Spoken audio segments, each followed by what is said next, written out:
창세기 4장 8절에서 12절까지 말씀, 제가 하나님 말씀을 봉독하겠습니다. 하나님 말씀에 귀를 기울이십시오. 가인이 그의 아우 아벨에게 말하고 그들이 들어 있을 때에 가인이 그의 아우 아벨을 쳐 죽이니라. 여호와께서 가인에게 이르시되 내 아우 아벨이 어디 있느냐? 그가 이르되 내가 알지 못하나이다. 내가 내 아우를 지키는 자니까.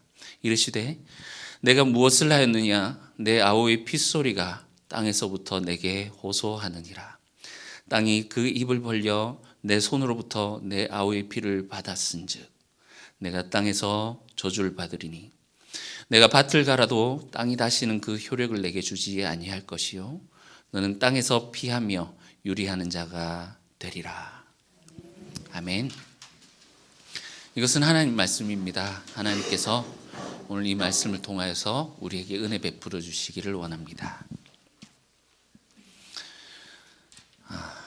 이 가인이 오늘 이제 넘지 말아야 될 그 선을 넘는 장면입니다. 지난주에 하나님께서 그 가인이 얼굴이 변하고 그가 분노에 가득 차고 하는 그 모습을 보시며 하나님께서 경고하시고 또 그 경고지만 또 시험이기도 했다라고 우리 지난주에 보았습니다. 그까지는 우리가 공감도 하고 그의 상태에 대해서 우리를 대입해서 읽어보기도 하고 참 그 가인의 마음을 헤아려 보기도 하고 그렇지만 이제부터는 참으로 이제 공감할 수 없는 그런 내용이죠. 이 선을 넘는 이 장면이 에덴에서도 있었지만 여기서 이 장면은 조금 더 우리 삶과 연관이 있는 것 같습니다. 에덴 동산에서는 아니 그 뭐 과일을 한번 먹을 수도 있지 뭘 그걸 갖고 그러시나 할 수 있지만 여기서는 하나님께서 지금 죄가 문 앞에서 너를 삼키려고 지금 이렇게 웅크리고 있다. 너는 죄를 다스려라 하셨음에도 불구하고 인간으로서는 해서는 안 되는 그 일을 행하게 되죠. 그래서 이 가인을 보고 우리가 막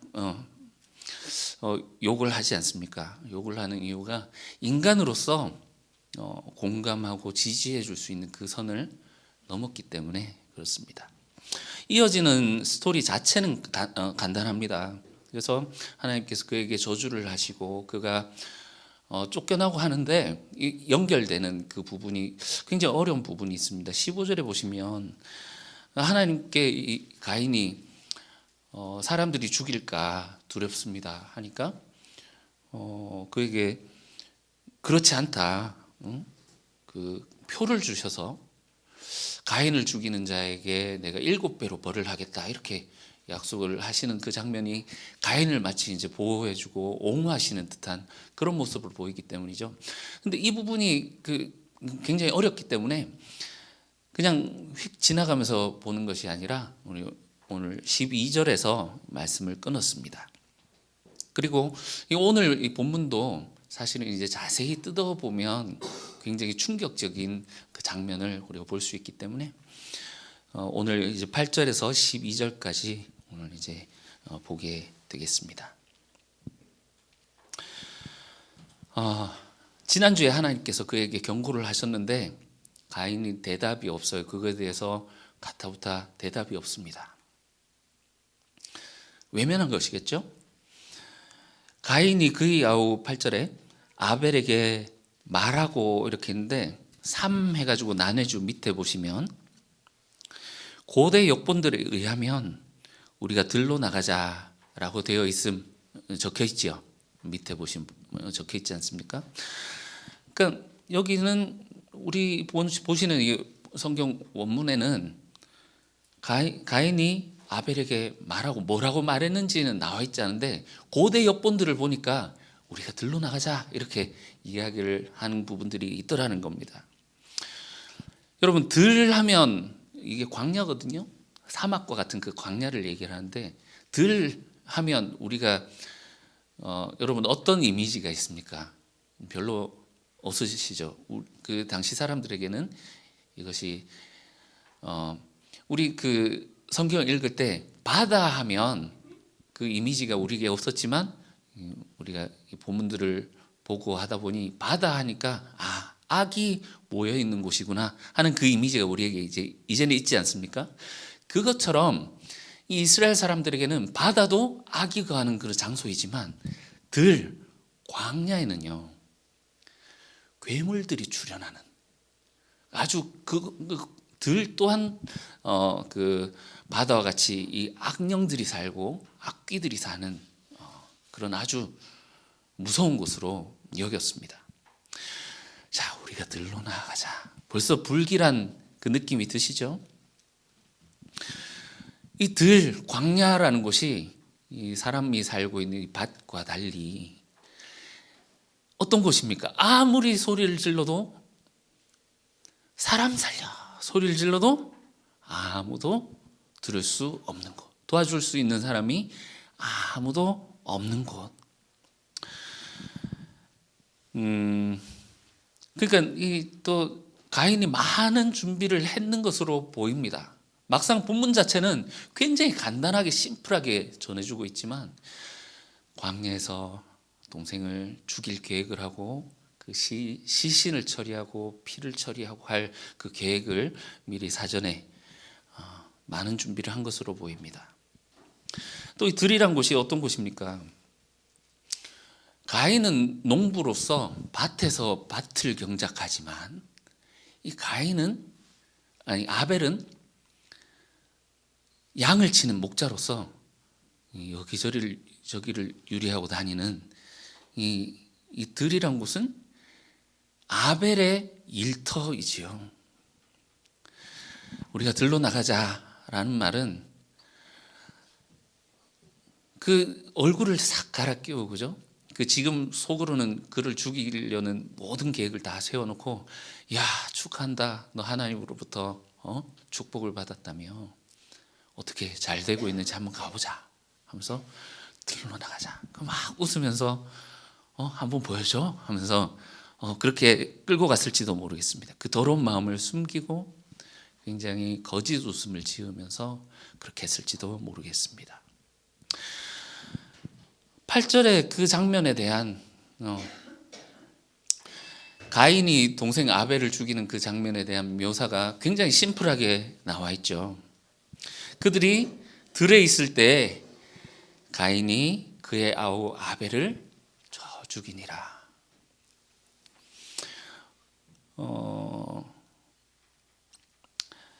자세한 묘사가 없기 때문에 오히려 우리에게 상상력을 더욱더 자극하는 것 같습니다.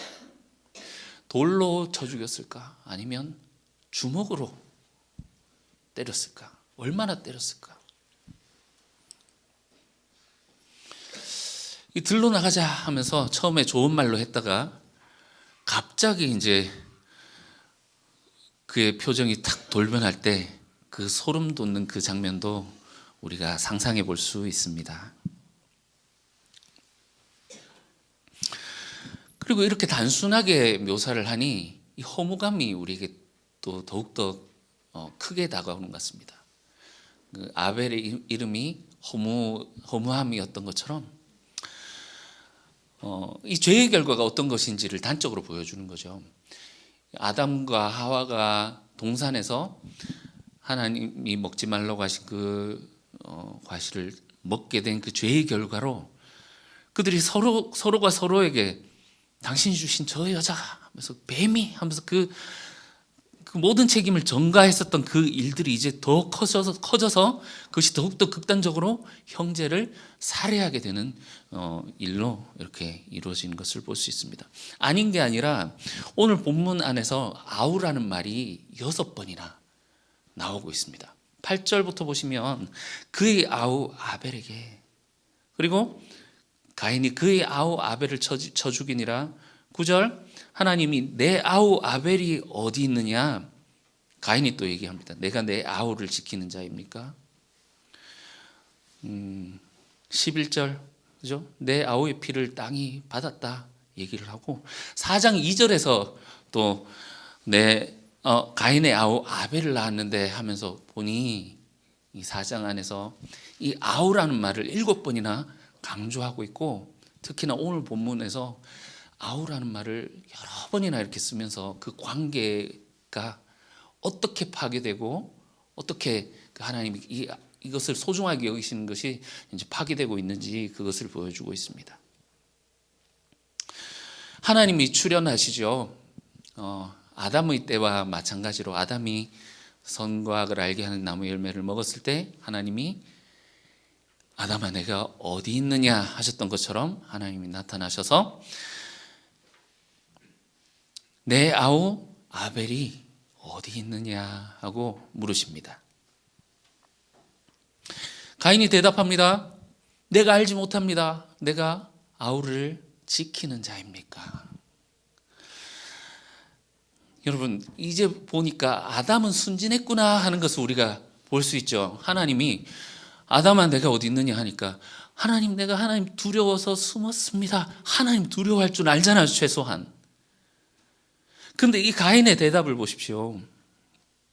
내가 내 아우를 지키는 자이니까. 여러분 이 아벨의 직업이 목자였죠. 목자는 이 영어로 하면 이 가디언, 원어로 내가 아우를 지키는 자이니까 하는 것에는 이 목자라는 그 뉘앙스가 숨어 있어요. 아우의 직업을 딱 이렇게 하면서 빈정대고 있는 겁니다. 하나님한테. 내가 목자입니까? 여러분 우리가 이 장면에서 인간의 소름 돋는 본성 중에 하나를 발견하게 됩니다. 내가 죄를 지었어도 다른 사람이 이 현장을 목격하지 않았다면, 다른 사람이 모른다라고 생각한다면 우리는 이 가인처럼 아무 일도 없는 듯이 증거가 있습니까? 하면서 고개를 빳빳이 저들고 다닐 수 있다라는 거죠.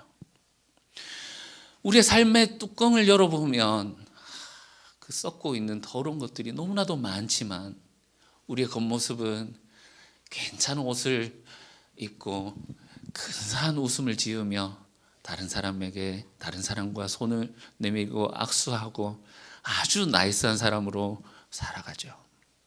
그러나 정말 은밀한 중에 아무도 모르는 그 죄를 다른 사람이 안다라고 생각하면 정말 그렇게 할 수 있을까?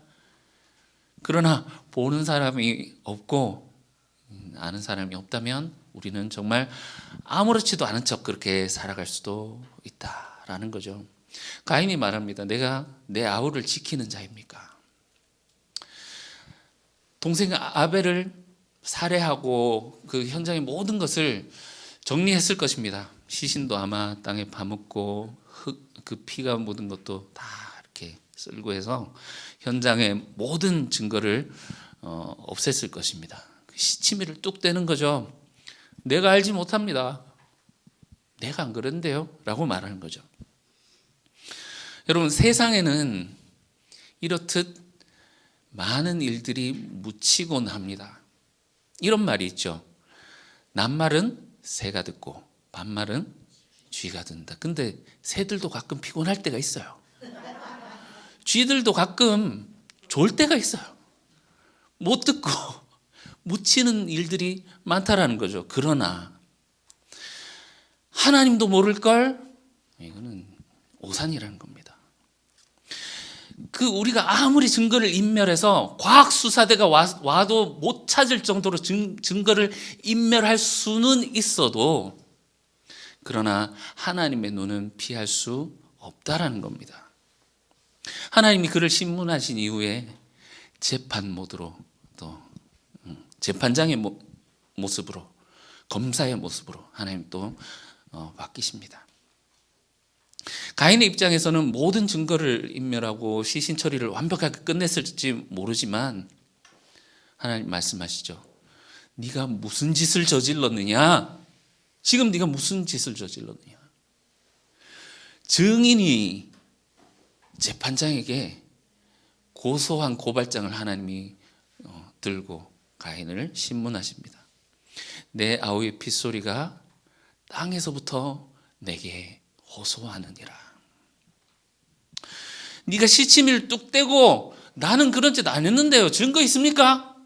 라고 하지만 네가 증거인멸을 완벽하게 했을지는 모르지만 목격자가 있다. 여러분 성경에서는요. 땅이 그 일들을 다 본 것을 하나님께 고하고요, 하늘이 본 것을 하나님께 아뢰입니다.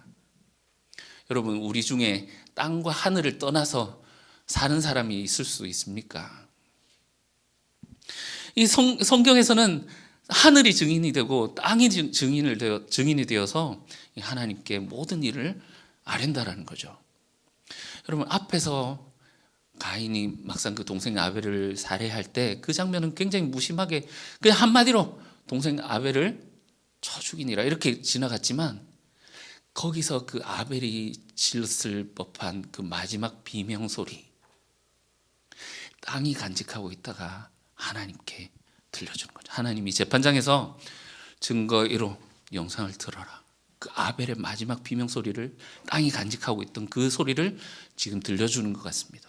그리고 또 이 땅이 말하는 피의 소리는 억울하게 죽은 자가 하나님께 신원하는 소리, 주님, 하나님, 나의 억울함을 풀어주십시오 하고 신원하는, 그 땅에서 피가 외치는 아벨의 그 억울함의 그 소리라고도 볼 수 있겠습니다. 한풀이 해달라는 거죠.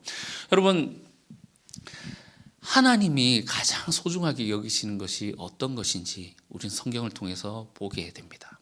여러분, 우리 각자마다 가장 소중하게 여기는 것들이 있겠습니다.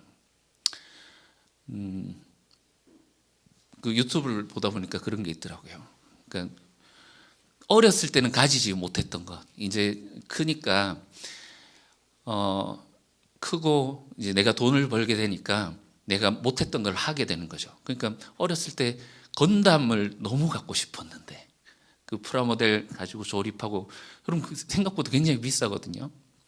그런 취미를 가지고 있는 남자가 결혼을 했는데 이 아내가 그거를 너무 이제 가볍게 여겨버려서 이거를 당근에 이제 팔아버린 거예요. 그래서 이혼했다더라, 뭐 이런 이야기를 본 적이 있습니다. 자기에게 가장 소중한 것이 뭔지를 몰랐다라는 거죠, 남편에게. 그런 것처럼 우리가 하나님이 무엇을 가장 소중하게 여기시는지 우리가 볼 수 있습니다. 이것을 건드리면 하나님께서 참지 않으신다. 10절을 보면 네가 무엇을 하였느냐, 내 아우의 핏소리가 땅으로부터 내게 호소하느니라. 여러분, 하나님의 감정이 느껴지십니까? 하나님이 분노하셔서 그 억울하게 죽은 그 생명, 하나님이 너무나도 이 세상에서 가장 소중하게 여기시는 그 생명이 하나님께 억울하다고 그 호소하시는 그 호소를 듣고 하나님이 그것에 대해서 지금 책망하고 계시죠. 하나님이 가장 소중하게 여기시는 것. 그래서 여러분, 오늘 이 장면에서 그냥 단순히 가인이 동생 아벨을 죽였더라 하는 그 장면을 넘어서서 그 심층에 있는 또 여러 가지 면들을 우리가 볼 수 있습니다. 내 아우 아벨이 어디 있느냐 하나님 물으십니다. 이것이 단순히 그냥 아벨이 어디냐, 그냥 네가 죽였지 하고 이렇게 물으시는 그것을 넘어서서 아벨이 무엇입니까, 여러분? 하나님에게 있어서 아벨은 하나님의 형상입니다. 그렇죠? 나의 형상을 분명히 이곳에 두었는데 이 형상이 어디로 갔느냐 묻고 계시는 거예요. 따지고 보면 가인도 하나님의 형상입니다. 하나님의 형상에게 아담을 지으시고 아담을 통해서 이 세상을 다스리실 때 하나님이 아담에게 명령하셨던 것처럼, 하나님의 형상에게 하나님이 찾아오셨던 것처럼, 이 가인도 하나님의 형상이기 때문에 가인에게 찾아오셔서 지금 나의 형상, 내가 세워놓았던 나의 형상이 어디 있느냐 하고 하나님이 자신의 형상을 찾고 계시다라는 거죠. 우리가 4장 처음에 시작할 때 첫 설교가 하나님의 의지라는 제목으로 제가 설교를 했었습니다. 하나님께서는 자신이 만드셨던 그 창조 세계를 반드시 지키시고 회복하시고자 한다라는 주제로 우리가 말씀을 나눴었는데, 그것과 마찬가지로 하나님은 당신의 형상을 지키시고 회복하시려고 하시는 그 하나님의 의지를 우리가 이 말씀에서 읽을 수 있다는 거죠. 여러분, 노아 홍수의 원인이 뭔지 아십니까? 노아 홍수를 하나님께서 인간을 쓸어버려야 되겠다라고 하신 이유가 6장에 보시면, 창세기 6장에 보시면 여호와께서 사람의 죄악이 세상에 가득함과 그의 마음으로 생각하는 모든 계획이 악할 뿐임을 보시고 땅 위에 사람 지으셨음을 한탄하사 마음에 근심하시고. 여러분, 여기서 악하다라는 게 무엇일까요? 오늘 본문 말씀과 연결지어서 읽어보면 우리가 또 앞으로 보시겠지만 자기를 사랑함으로 말미암아 다른 사람을, 형제를 죽이고 압제하고 하는 그 장면들, 가인의 후손에서 나타나는 라멕의 노래나 거기서 볼 수 있는 폭력성, 세상의 폭력이 가득해짐을 보시고 사람 지으셨음을 한탄하사. 그래서 마지막에 노아의 홍수 끝에 하나님께서 다시 이 노아와 언약을 맺는 그 과정에서 하나님 말씀하시는 것이 있습니다. 인간의 폭력성, 그렇기 때문에 여기서부터 하나님께서 육식을 허용하긴 하십니다. 허용하시지만 핏째는 먹어서는 안 된다. 왜냐하면 피는 생명이기 때문에 핏째는 먹어서는 안 된다 하시면서 하시는 말씀이 살인금지. 왜냐하면 반드시 너의 피, 곧 너의 생명의 피를 내가 찾겠다. 짐승이면 짐승에게서, 사람이나 사람의 형제면 그에게서 그의 생명을 찾겠다. 다른 사람의 피를 흘리면 그 사람의 피도 흘릴 것이니 이는 하나님이 무엇대로요? 자기 형상대로. 여러분, 지금 가인이 아벨을 죽인 것은 단지 그냥 동생을 죽인 것이 아니라 하나님의 형상을 살해한, 파괴하는 행위다라는 겁니다. 이 일은 더욱더 공격적으로 하나님이 행하시는 그 통치 행위를 지금 전복시키는 행위예요. 하나님께서 이 세상을 다스리는 원리가 어땠습니까? 하나님이 이 땅에 자기 형상을 두시고 그를 통해서 다스리겠다 하셨는데 이 하나님의 형상을 파괴한 것입니다. 단순히 동생 아벨을 죽이는 것이 아니라 하나님의 이 창조 세계를 말살시키고 있는 그 그림이다라는 거예요. 그래서 하나님이 내 아우 아벨이 어디 있느냐 하는 것이 내 형상이 어디 있느냐 하고 찾고 계신 그 그림이다라는 말이죠. 여러분, 오늘 본문에서 조명하고 있는 가인의 모습이 어떤 것인지 우리는 명확하게 볼 수 있어야 되겠습니다. 이 가인의 현재 모습은 어떤 모습인가? 여러분, 우리 왜 3D 영화 혹시 보신 적 있으십니까? 극장에서 보시면 그냥 보면 흐릿하게 보이지만 한쪽에는 빨갛고 한쪽에는 파랗고 한 특수 안경을 끼면 이 화면이 막 다가오기도 하고 입체적으로 보이는 그 영화 아시죠? 못 보셨습니까? 문화 활동 좀. 그 특수 안경을 끼면 영화가 새롭게 명확하게 보이는 것처럼 우리가 오늘 이 본문 말씀에 몇 가지 말씀을 대놓고 이렇게 보면 지금 가인의 모습이 어떤지 또렷하게 보이게 됩니다. 자, 우리 지난주에 보셨던 4장 7절 말씀 보시죠. 하나님이 가인에게 경고를 해줍니다. 내가 선을 행하면 어찌 낯을 들지 못하겠느냐. 선을 행하지 아니하면 죄가 문 앞에 엎드려 있다. 너는 죄가 너를 원하지만 너는 죄를 다스려야 된다. 자, 죄가 문 앞에 엎드려서 그 베드로전서 말씀처럼 그 마귀가 우는 사자처럼 삼킬 자를 찾아다닌다 하는 것처럼 이 죄가 너를 삼키려고 지금 문 밖에서 웅크리고 있다 하는 이 그림. 그리고 3장 15절에서 뱀의 후손과 여자의 후손이 싸우게 될 것인데 여자의 후손은 뱀의 머리를 상하게 할 것이지만 너는 어떻게 할 것이다? 여자의 후손의 발꿈치를 물고 상하게 할 것이. 이 뱀이 수풀에 싹 숨어서 여인의 후손의 뒤꿈치를 물려고 딱 지금 웅크려 있는 그런 모습. 가인의 모습이 혹시 보이십니까? 가인은 여자의 후손입니까? 뱀의 후손입니까? 지난주까지는요, 하나님이 말씀하셨습니다. 너는 뱀의 후손이 너를 공격할 것에 대비해서 죄를 다스려야 된다. 그러니까 이 움츠려서 너를 삼키려고 하는 이 죄에 대항해서 죄를 다스려라. 이렇게 하셨죠. 오늘 본문은요, 이 들짐승이 되어 있는 가인의 모습을 볼 수 있습니다. 뱀의 후손의 모습이 되어 있다는 거죠. 지난주에 하나님 그렇게 경고하셨지만 가인이 대답을 안 했습니다. 거기에 대해서 응답하지 않았다는 것은 하나님의 말씀을 외면하고 그것에 대한 거부라고 볼 수 있겠죠. 그 결과 어떻게 됐다고요? 들로 가자. 우리가 들로 가자 하는데 자기 정체성이 거기서 나오는 거예요. 들짐승, 그 악마가 살고 있는 들짐승, 그 악마가 지난주에 말씀드렸죠. 이 사탄이 그 육신을 찾고 있다. 자기가 육화해서 이 세상에 자기 일을 할 그 육체를 찾고 있다 했는데, 여기서 하나님의 말씀 경고를 듣지 않고 했을 때 이 가인이 이 뱀에게 사로잡혀서 지금 뱀의 후예가 되어 있는 그 모습을 우리가 볼 수 있습니다. 하나님의 형상인 여자의 후손을 잡아 죽이는, 우리가 들로 가자.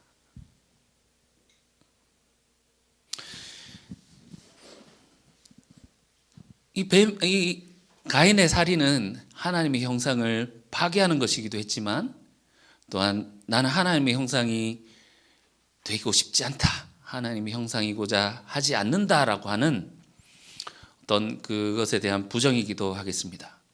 여러분, 우리가 하나님의 형상입니다. 그러나 우리가 하나님의 형상이 되기를 거부한다면 다른 무엇이 되는 것이 아니라 우리는 하나님의 형상이든 아니면 뱀의 후예든 둘 중에 하나다라는 것을 우리가 또 볼 수 있겠습니다. 짐승이 되어버리는 거죠. 가인이 처음 태어날 때부터 뱀의 후손으로 태어났습니까?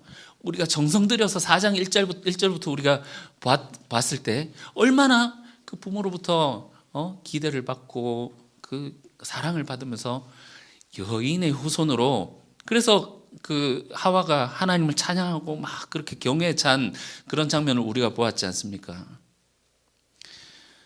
그랬던 가인이 감정을 통제하지 못하는 이성 없는 동물처럼, 들짐승, 아까 전에 말씀드렸다시피 악한 동물이 사는 그 들짐승처럼 변해버렸더라.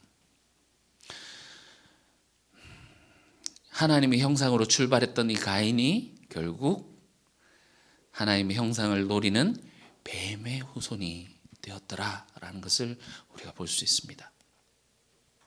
그래서 하나님이 저주를 하시는데, 심지어 우리 2장 3장에서 그 나왔던 그 에덴 동산의 창조에서 인간이 죄를 지었을 때 하나님께서 인간에게 직접 저주하지 않으셨어요. 저주는 누구와 누구만 받았습니까? 뱀과 땅만 받았어요. 사람은 그때 저주를 받지 않았었으나 하나님의 형상을 파괴하는 이 가인은 하나님으로부터 직접 저주를 받는 유일한 인간이 됩니다. 뱀과 연관을 짓는 거죠. 아담이 먹는 것 때문에 형벌을 받았습니다. 그래서 네가 이것을 먹었냐? 그래서 너는 앞으로 먹는 것에 문제가 생길 것이다. 네가 먹는 것을 구하려고 땅으로부터 농사를 지을 때 땅이 저주를 받아서 너에게 먹을 것을 제대로 내어주지 않을 것이야 하고 하나님이 땅을 저주하셨습니다. 하나님의 형상을 해한 자에게, 파괴한 자, 그는 반드시 대가를 치러야 하는 것입니다. 이 가시와 엉겅퀴가 나지만 그래도 먹을 것을 구할 수 있었던 아담과는 다르게 앞으로는 농사도 짓지 못하고 그의 근거지가 뿌리채 거기서 뽑혀져 나가게 되는 것입니다. 농부잖아요. 농부의 입장에서 최고의 저주죠. 이제는 너는 땅에서는 먹을 것을 얻지 못할 것이다. 그래서 땅에서 피하며 유리하는 자가 될 것이다. 그곳으로부터 또다시 추방을 당하게 됩니다. 에덴 동산에서 인간이 추방을 당했던 것처럼 가인도 이곳으로부터 추방을 당해야 됩니다. 추방을 당한다라는 것은 땅으로부터, 농경지로부터 추방당한다는 의미도 있지만 하나님으로부터 멀어진다라는 그런 의미도 있겠죠. 여러분, 지난주에 우리가 가인을 한 개인으로 보는 것이 아니라 인류의 대표로 보자라고 하면서 우리가 같이 읽어보았습니다. 그렇게 본다면 4장 7절 이 말씀은 모든 사람들의 시험대입니다. 너는 죄를 다스려라. 죄가 지금 문 앞에서 너를 삼키려고 웅크려 있다. 세상이 기울어져 있는 것 같고 불합리한 것처럼 보일지라도 너는 선을 행하겠느냐? 하나님의 시험대라는 거죠. 시험대 앞에서 하나님의 형상이고자 하기를 포기하는 자는 뱀의 후손으로 전락하게 됩니다. 그리고 이 뱀의 후손과 하나님의 뜻을 끝까지 지키려고 하는 여인의 후손의 전쟁은 지금도 지속 중입니다. 선악과를 먹은 인류에게 나타나는 보편적인 보편적인 운명이라고 한다면 이제 우리 인간은 죄와 우리가 죽을 때까지 투쟁하면서 살아야 한다라는 것입니다. 우리를 삼키려고 하는 이 악을, 죄를 거절하고 통제하고 너는 다스려라 하신 것처럼 우리가 그 죄를 억압하고 다스릴 때에만 우리가 이 선을 행하는 것을 선택할 때에만 하나님의 후손으로서의 그 자리를 유지할 수 있다는 거죠.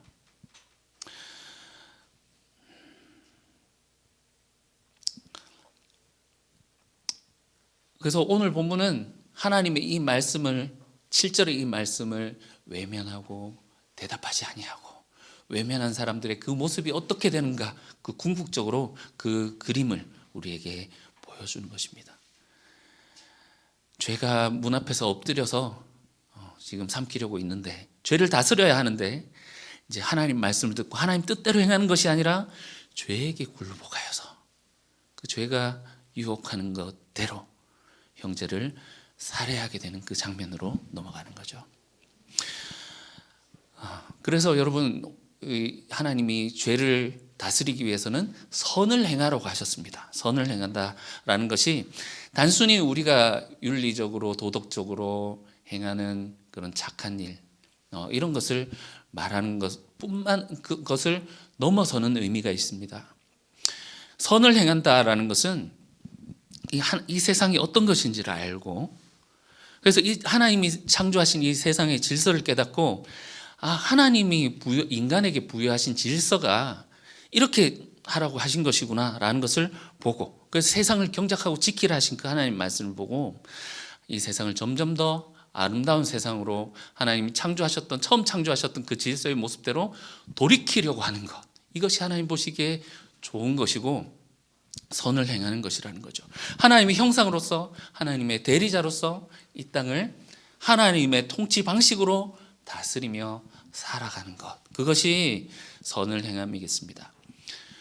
오늘 본문에 형제라는 말이 굉장히 반복해서 나오는 것처럼 이 안다라는 이 주제가 여기에 또한 담겨 있습니다. 우리 4장 1절로 넘어올 때 그 에덴 동산에서 아담과 하와가 저 여자 때문에 하면서 서로를 이렇게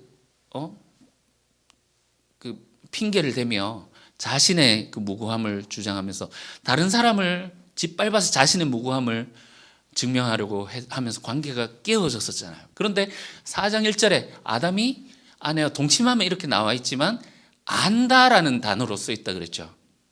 그러면서 이때 이제 어그러졌던 그 모습이 조금 회복되는가 보다 하면서 우리가 그 모습을 봤던 것처럼 하나님이 가인에게 물으실 때 내 동생 아벨이 어디 있느냐 물으실 때 나는 그를 알지 못합니다.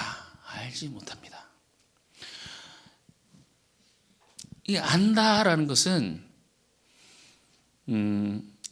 그냥 단순히 아는 것을 넘어서서 돌보고 함께하고 그 책임을 그에 대해서 책임감을 가지고 하는 그 삶을 이야기하는 거죠. 아담과 하와가 처음에 그 책임을 전가했던 것처럼 가인도 말하죠. 나는 목자가 아니거든요 하면서 지금 하나님께 변명하는 것이 자기 스스로 살 길을 지금 찾아서 하는 거잖아요. 지금 여기 고백하고 있지 않습니까? 나는 목자가 아닙니다. 나는 돌본 자가 아닙니다. 하지만 하나님이 그에게 바라셨던 그것은 그래서 너에게 목자이기를 바랬다라는, 동생을 돌보기를 바랬다라는 그 말씀이지 않겠습니까? 이 부부관계에서 형제관계로 이제 앞으로 또 넘어가게 될 확장된 우리 이웃에게까지 하나님은 이 삶의 지식을 하나님의 그 속성을 가지려고 하는 그 신의 어떤 금지된 지식을 추구하는 그런 지식이 아니라 우리가 서로를 돌보고 아끼고 하나님의 형상으로 바라보아주고 그가 이 땅 가운데 살아갈 수 있도록 돌보아주는 그 지식을 하나님께서 우리에게 요구하는 것이다라는 거죠. 여러분, 이 가인의 제사가 이 가인이 살인하게 된 첫 번째 동기가 무엇이었습니까? 동인이 무엇이었습니까? 제사로부터 시작했지 않습니까? 가인이 하나님께 드렸던 이 제사로부터 시작했습니다. 가인의 제사는 누구를 위한 것이었을까요? 가인이 하나님께 제사를 드렸기 때문에 하나님을 위한 것이었습니까? 아니면 자기 자신을 위한 것이었습니까? 여러분, 우리가 이 종교 생활을 하면서 특히 우리가 와서 드리는 이 예배 가운데 이 가인처럼 자기를 위한 제사를 드리는 사람들이 있습니다. 인간의 한계를 극복해서 어떤 초월적인 위치에 다다르려고 하는 그 종교성을 찾아볼 수 있는 장면이라고 볼 수 있습니다. 앞으로 보시겠지만 이 가인의 가문에서 찾아볼 수 있는 것이 가인의 족보를 보면 7대까지 나오고요. 하나님이 가인에게 가인을 보호하겠다 하면서 주시는 그 몇 배로 대갚아 준다고 하시죠? 7배로 대갚아 준다고 하시고, 라멕의 노래에서 보면 가인은 7배, 나는 77배다 하면서 숫자 7이 계속 나와요. 이 가인이 추방당해서 어디 사느냐면 에덴 근처에, 에덴 옆에 하면서 이 에덴을 언급하는데, 이 7과 에덴을 언급하는 것은 여러분 7은 하나님의 창조를 상징합니다. 에덴 옆에서 하나님 없이 이제 하나님 패러디하는 삶을 사는 거예요. 하나님이 이 땅을 창조해서 사람을 살게 하셨던 것처럼 도시를 짓고 이 가운데 사람이 살 수 있도록, 나중에 바벨탑 사건에서 그것이 가장 이제 명확하게 단적으로 보여주는 것이지요.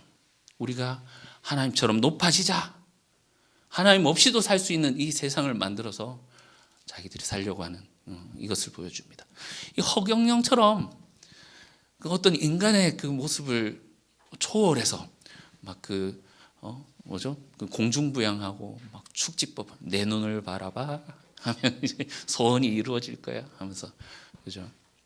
불로유 사건이 얼마 전에 있었는가 아십니까? 그 허경영이 파는 불로유라고 있는데 우유인데 그거 먹고 배탈이 나가지고 불로수도 팔고 뭐 이러더라고요. 하나님이 인간에게 주신 이 알기를 원하시는 지식은 선악과처럼 인간이 신처럼 되는 그 단계로 넘어가는 그 금지된 금단의 지식을 말하는 것이 아니라, 하나님이 우리에게 원하시는 알은 4장 1절에서 아담과 하와가 서로 알았던 것처럼, 내가 동생을 아우를 모릅니다 하고 있는 이 가인이 동생을 알기를 원하시는 그런 지식이다. 이것이 하나님을 원한 것이고, 하나님을 섬긴다라는 것은 이렇게 하나님의 형상을 아끼고 하나님 대신해서 다스리는 것이라고 할 수 있겠습니다.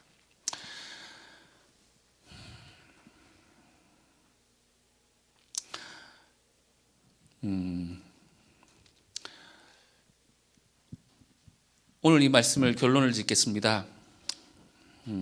이 하나님과의 관계가 파괴되자 인간에게는 즉각적으로 그와 관계하고 있던 모든 것들이 파괴되었습니다.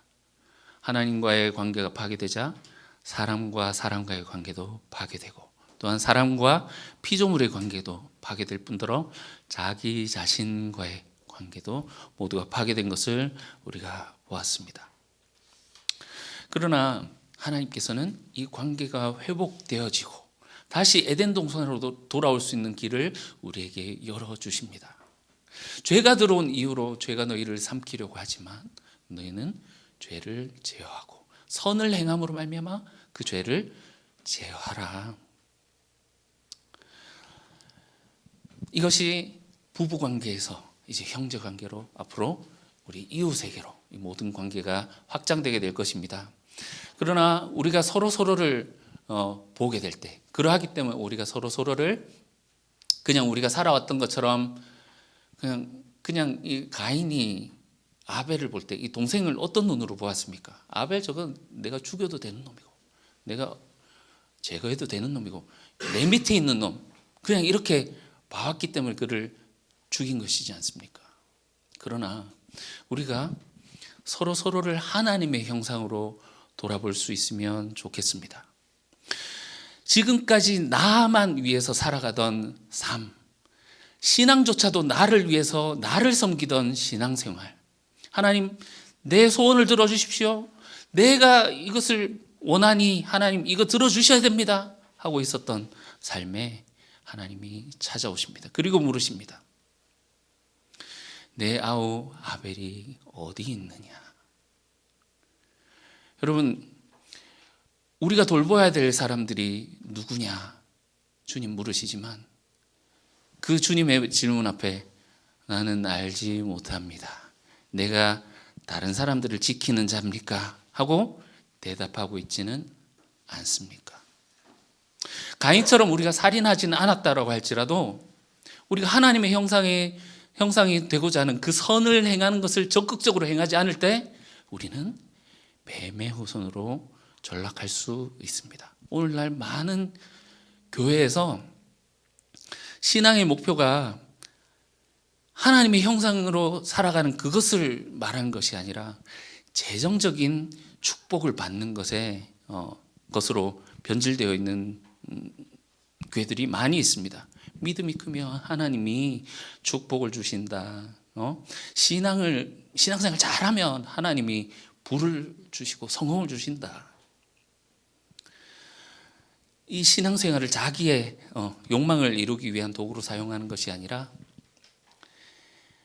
하나님의 뜻을 행하고 하나님이 기뻐하시는 것을 행함으로써 하나님의 형상으로서의 우리의 사명을 잘 완수할 수 있는 우리가 되면 좋겠습니다.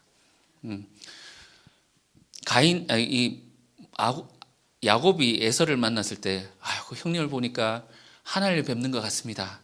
지금 본문과는 다른 부분이지만 우리 옆에 계신 한 분 한 분을 바라볼 때 하나님의 형상으로서 바라보며 그 형상을 사랑하고 섬기는 저와 여러분들 되시기를 주님의 이름으로 축원합니다. 기도하겠습니다.